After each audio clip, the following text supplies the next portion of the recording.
The first thing I noticed wasn't the museum itself. It was the world inside it.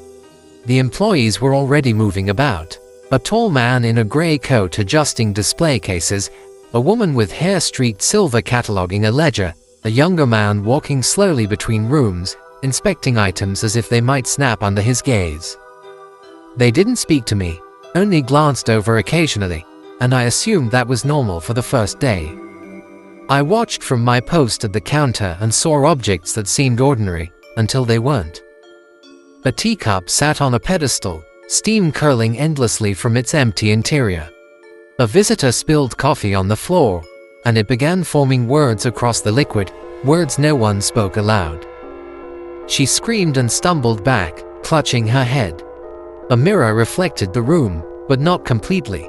A man leaned close, and for a moment, he disappeared from the glass entirely. When he returned, his face was pale, and he was trembling. And then I saw the marionette.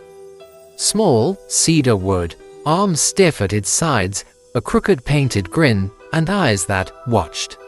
Everyone who passed lingered longer than they should.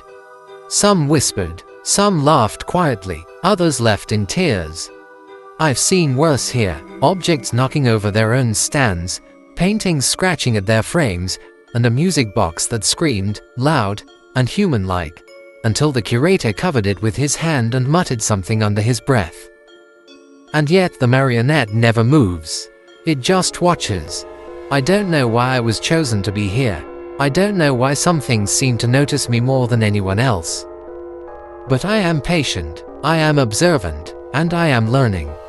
Visitors arrive in strange patterns.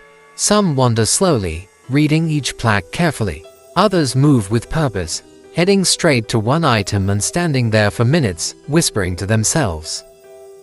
A woman came today in a faded wedding dress. She didn't glance at anything else. She walked directly to the silver locket of Eleanor Tyne, the bride who drowned on her wedding night. She pressed her forehead to the glass and whispered something over and over, murmurs that grew into sobs until her lips were dry and cracked. She left, eyes wide and empty, as if someone had taken a part of her away. A boy no older than 12 stood in front of a taxidermied crow for 40 minutes. His lips moved silently. When he finally turned, he said, "It remembers you." Then he walked away. I never heard the door open or close. The employees whisper about bad luck in certain rooms. Paintings scratch at the walls if left unobserved. A jewelry box sang at night, low and mournful, until the older curator wrapped it in velvet. The teacups, mirrors, masks, they do things that aren't supposed to be possible. And yet everyone ignores the marionette. They pass by, linger a little longer than necessary, whisper, laugh, or cry. Nothing moves, but somehow, it always knows. The first day, I thought I would find it boring. Just a museum, some strange visitors, a few cursed objects. Now I realize boredom is impossible here. Each artifact has a will of its own. Each person who enters leaves a mark. And some marks last forever. I am watching. I always watch. Closing time doesn't bring relief. The museum doesn't sleep. The moment the doors lock, the air shifts. Shadows stretch longer than they should, and the sound of footsteps echoes when no one is moving. The creak of a display case opening in the east wing made my heart jump, even though I knew no one was there. The seafarer's knife, jagged bone wrapped in leather, slipped across its pedestal. Not once, but twice, before the older curator rushed in, muttering about letting it settle. I could feel its presence, though it made no sound, like a pulse beneath the floorboards. The music box in the west wing began its low, mournful song on its own. The glass jar with cloudy liquid trembled violently as I watched. A visitor who had stayed too late screamed when the liquid formed a shape, long, skeletal fingers reaching toward the surface. And still, the marionette remained still, eyes wide, smile crooked, watching, always watching. The employees whisper warnings to each other. Don't linger in the east hall past midnight, the locket mustn't see anyone alone. I watch them, noticing the subtle tension in their hands, the quick glances to the marionette. They seem to think it's harmless. Foolish. I'm learning, patiently. Even the visitors behave differently at night. One man, who had spent the day cataloging artifacts, stumbled into the hallway, muttering prayers to no one. A woman leaned over the mirror in the north chamber, staring at herself until her reflection twisted, pale and weeping, then smiled at her with its own lips. And all the while, the marionette doesn't move, but it knows. I feel its attention settle on certain people, the ones who will leave marks, the ones who might stay longer than intended. I do not move, I do not speak, but I am present. I see everything. The museum has rules, but they're not written anywhere. You learn them by watching, and by surviving. The older curator warned me once, voice low and urgent. Each object has a hunger. They feed on attention, on fear, on hope. If ignored too long, they act. I saw it firsthand. The mirror in the north chamber, the one that swallows light, trapped a visitor's reflection for almost a full minute, freezing it in place.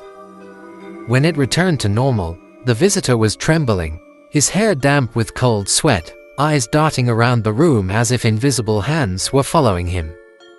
He left muttering, "The teacups are small, but they bite. Steam curls and forms shapes, angry, mocking faces. The taxidermied crow. It moves when no one is looking. Employees swear it's in one spot, then find it perched somewhere impossible. Its eyes are black pits that seem to watch the visitors, and I've seen grown men back away from it, pale as the moonlight. Even the jewelry box is patient.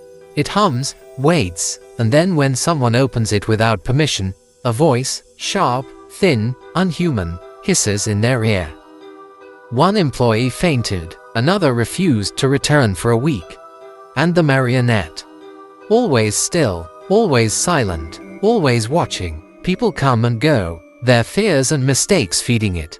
It notices the tiniest changes in posture, the smallest flinches.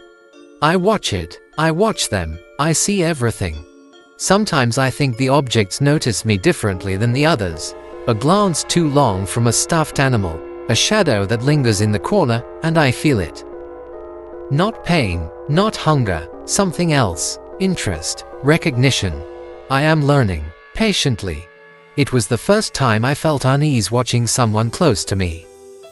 The young assistant, the one with ink-stained hands, stayed late cataloging the items in the east wing. I watched as he leaned over the silver locket of Eleanor Tyne.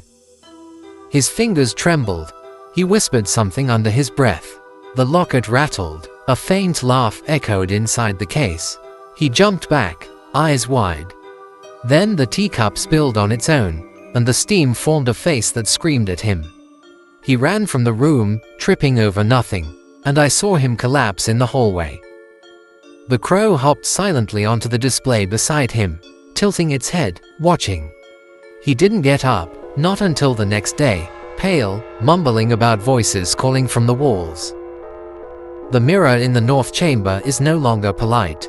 I've seen it swallow more than reflections. A visitor leaned too close last week.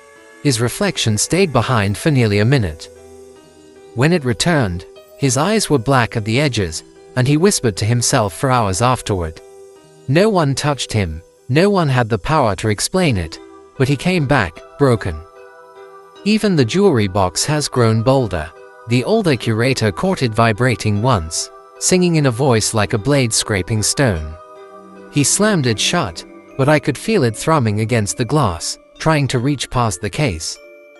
And the marionette. Still, silent, watching, always watching. Everyone else fears and flees the cursed objects. I observe them, I know them, I notice every flinch, every bead of sweat, every hurried glance. The objects do not care for me. They have not touched me.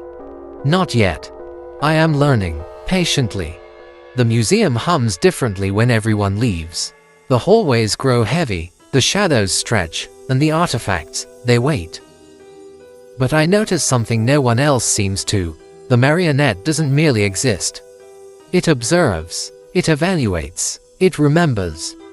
Visitors walk past it, whispering, laughing, trembling.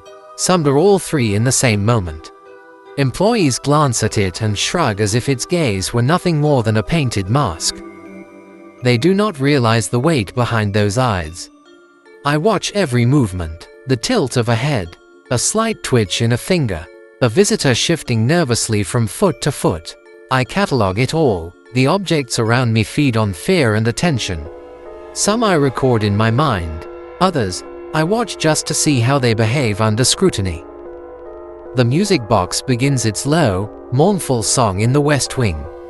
The crow tilts its head, the mirror swallows light, the locket rattles and hums. They act, they feed. But I am unaffected. I notice. I learn. I could tell you how the jewelry box made the assistant tremble until he left, or how the mirror's reflection spat at a visitor and shrank him to silence. I could recount every scream, every collapse, every muttered prayer. But the marionette, it knows more than any other object. It doesn't act, doesn't strike, doesn't scream. It waits, it evaluates, and it sees things no one else can. I feel the same weight of attention when someone passes. Their eyes meet mine, even if they don't realize it. They hesitate just slightly. I catalog the pause, the shiver, the breath they hold. I notice everything. I am learning, patiently. The night stretches longer here than anywhere else.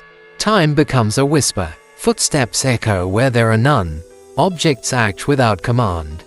The younger assistant, the one with ink-stained hands, froze in the east wing today.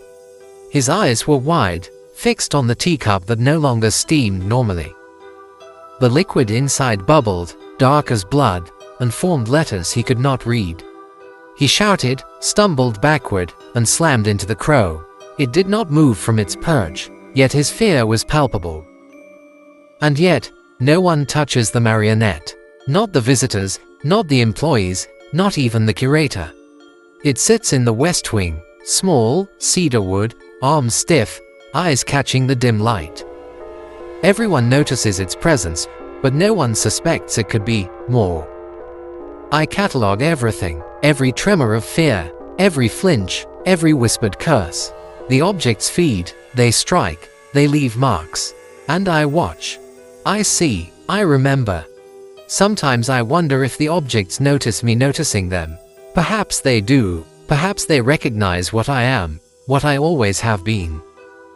No one else realizes the museum is alive in this way. They think it's the objects, the curses, the haunted tales. They think it's external. They do not understand that observation itself is power. That patience, silence, and constant attention give me a different kind of strength. I do not move. I do not scream. I do not bleed. I watch. I learn. I wait. And soon, they will understand that the museum does not simply harbor the cursed. It is cursed. It is quiet now. The visitors are gone. The employees linger near the exit, whispering, shaking, eyes darting at every shadow. They do not see me, though I see them. Every step, every flinch, every shallow breath. The objects have grown bolder. The teacup smokes, words curling above it in acrid steam.